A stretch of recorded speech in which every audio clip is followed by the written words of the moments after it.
Simples, olha, de todas essas bizarrices do Brasil, ou seja, explicar o gosto da jabuticaba para um gringo, tá? Qual que tá sendo a mais difícil? É explicar a censura prévia, explicar o TSE votando para aumentar os seus próprios poderes? O que o gringo não entende? O que o americano tá achando mais surpreendente? Porque eu nunca vi tanto americano, né, preocupado com o Brasil quanto aconteceu neste ano. Essa pergunta, apesar das opções serem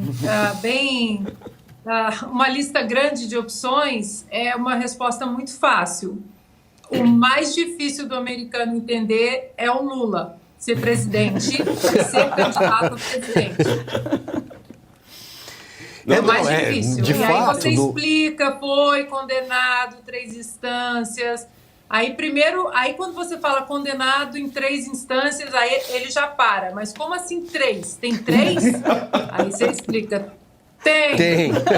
Tem mais até. Aí você explica. Aí você vai explica a primeira instância, aí você explica o Sérgio Moro, aí você explica o TRF4 de Porto Alegre, aí você comenta do desembargador Gebran Neto, que escreveu que havia provas sobradas no processo, que inclusive aumentou a pena. Aí eles te cortam e falam, aí ele foi preso? Aí você fala, não.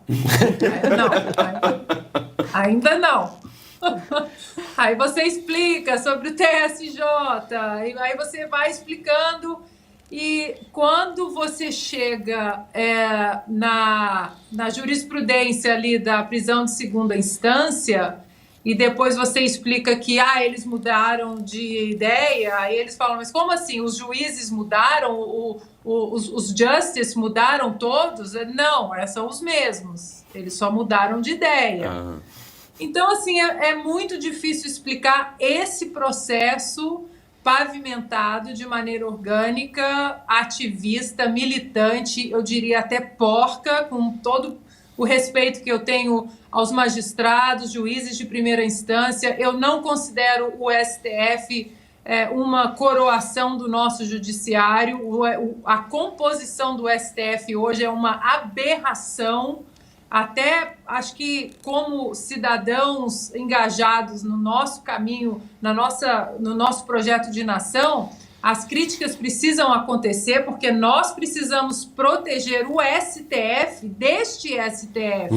O Supremo Tribunal Federal é uma instituição importantíssima numa democracia, numa república como a nossa. Mas essa composição do STF não dá, você não consegue explicar. Aí aconteceu o caso da censura, da Jovem Pan, que aí, um pequeno parênteses aqui, muita gente perguntando no chat, já o trio estará junto novamente, aguardem só mais um pouquinho, e aí contaremos os bastidores, mas o que aconteceu com a Jovem Pan naquela semana foi muito... Eu estava no Brasil naquela semana, eu estava no Brasil para um evento e foi muito tenso porque nós não sabíamos, apesar da decisão ser clara, que os comentaristas que se abstenham-se, ou seja, não falem isso, nós não podíamos falar dos processos do Lula. Isso tudo que eu conto aqui para os meus amigos, familiares americanos,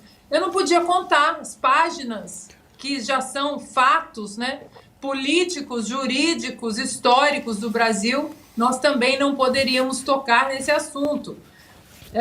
Então a gente não sabia, a gente pode falar de algum juiz, a gente pode falar o nome de quem. Foi uma semana muito complicada. O nosso querido mestre, né, Augusto Nunes, que há anos aí de janela, de jornalismo, política, falou, olha, nunca vivi isso na minha vida, nem no regime militar, na ditadura, nós vivemos isso. E lembrando que o direito romano aí, o nosso querido personagem da capa também fez um sinal de degola ali, né, em uma das sessões. Eu esqueci o nome lá do amigo do Lula que levou os tapinhas. Benedito Gonçalves, né? Isso. Olha, procurem o vídeo de ontem, de uma certa reunião aí, eu diria, da coroação da impunidade, mas teve uma ministra que também levou um tapinha ontem. Teve. Ou seja, é, na verdade, um tapa na cara do brasileiro. É um tapa na cara do brasileiro, mas eu, por natureza, eu sou otimista e hard worker e eu não tenho medo. E eu acho que esse tipo de indignação que nós estamos sentindo, a gente tem que abusar dessa indignação, filtrar e fazer com que isso nos torne mais fortes ainda para a gente pavimentar um caminho de briga, porque esse cara pode até entrar, pode até colocar a faixa de presidente, mas ele não vai governar como ele está achando que governaria e como ele governou no passado. Isso vocês podem ter certeza absoluta.